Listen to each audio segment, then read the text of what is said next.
So what will this mean for people in West Alabama? A national default would likely be felt by consumers at the grocery stores, the mall, and even the first of the month. WVUA's Daniel Sparkman has more.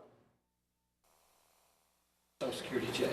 My rent, my phone bill, my, my cable bill. Many senior citizens around West Alabama rely heavily on their Social Security checks to pay their bills. And if Congress does not come to an agreement before August, there may not be a check come August 3rd. Residents in West Alabama say they're worried. If I don't get a check on August the 3rd, I'll just, get out and start looking for a job. Tallulah Beams, a senior on Social Security, says without her monthly check, she would be helpless. Well, I get food stamps, but it's very little that I get. So I've got some groceries, but it wouldn't last forever. In this economic downturn, even organizations that help seniors are having to cut back. The state's cut us 70%. The federal cut us 20%. The seniors will come. We have certain programs in effect that will help on a one-time basis for an electricity bill that was too high, or a gas bill, or whatever type of utility someone may need help with. But there again, that's tied into our funding. And when we get cut 70%, that affects that. Residents of West Alabama are watching and waiting, hoping that Congress can reach an agreement. In Tuscaloosa, Daniel Sparkman, WVUA News. Focus on Senior Citizens still offer free lunch, rides, and free activities, but on a more limited basis, seniors can also contact the United Way of West Alabama for assistance. In tonight's Education Watch, Tuscaloosa Schools are getting a helping hand, and it came in the form of $30,000 of teaching materials.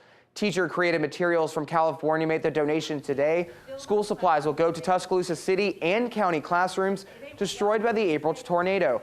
Tuscaloosa City Schools, Alberta's Elementary, University Place Elementary and Middle Schools, and Tuscaloosa County's Holt Elementary were all hit by the storms. Alberta Elementary Principal Brenda Parker says the donations will speed up the school's recovery process. It would take years of a normal school budget to purchase the kinds and the amounts, the volume of materials. Some of those materials were delivered yesterday to our school site, and I was overwhelmed with the number of materials that came in. And we saw what happened on the news. Our hearts went out, and we heard from representatives of the school asking if there was anything that we could do to help. We were more than glad to step forward and do our part. The donations included school kits for reading, science, math, and social studies. On your Home Team Crime Watch, your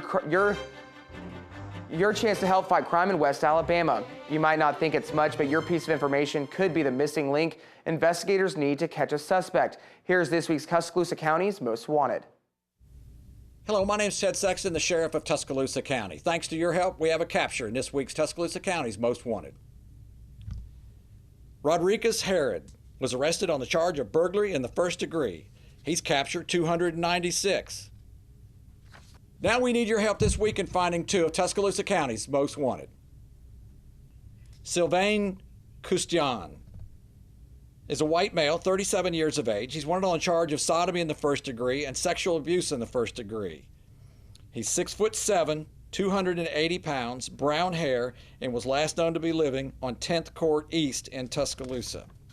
We're also looking for Daniel Dwayne Lowe, wanted on the charge of violation of the Community Notification Act.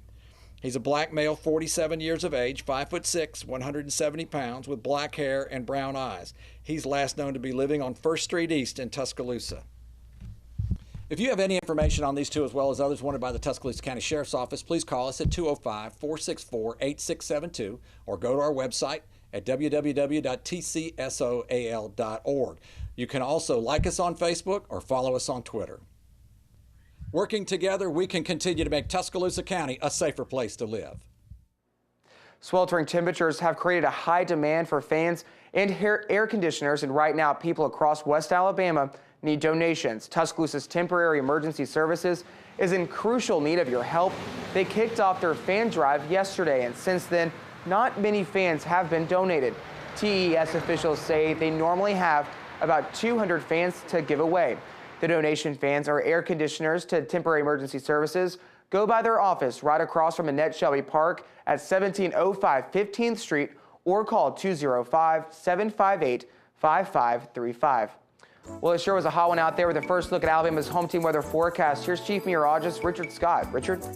Hey, Matt, good Wednesday afternoon or Wednesday night, too. Temperatures are cooling off quite a bit after the rain showers had across much of the state this afternoon and this evening. 76 in Tuscaloosa right now. Check out Coleman, 73, as well as Gadsden.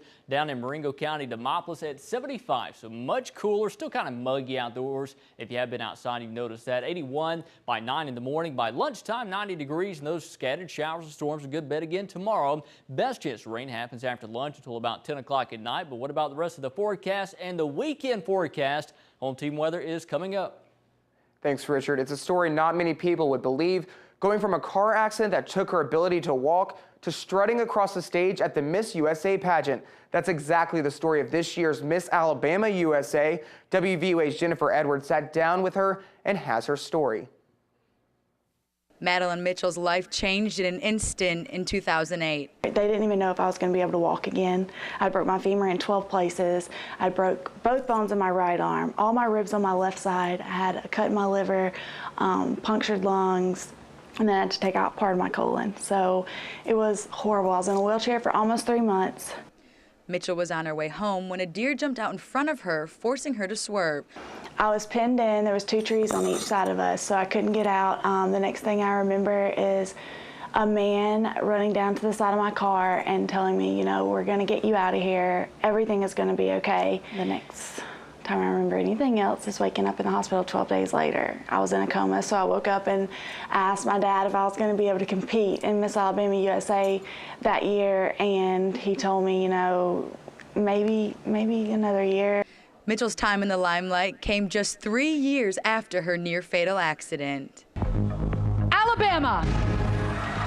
So when I got top 3, it was just like, I've done this. I've made myself proud. Mitchell's words of advice for anyone facing adversity: just don't give up. I've always said that if I won Miss Alabama USA or I won Miss USA, I want to get out there and tell those people, especially those people that have, you know, a disability or maybe have been in an accident and they feel like they can't fulfill what they want to do with their life. They can. Reporting in Tuscaloosa, Jennifer Edwards, WVUA News. Thank you, Jennifer. Mitchell plans to graduate with elementary education next fall at the University of Alabama.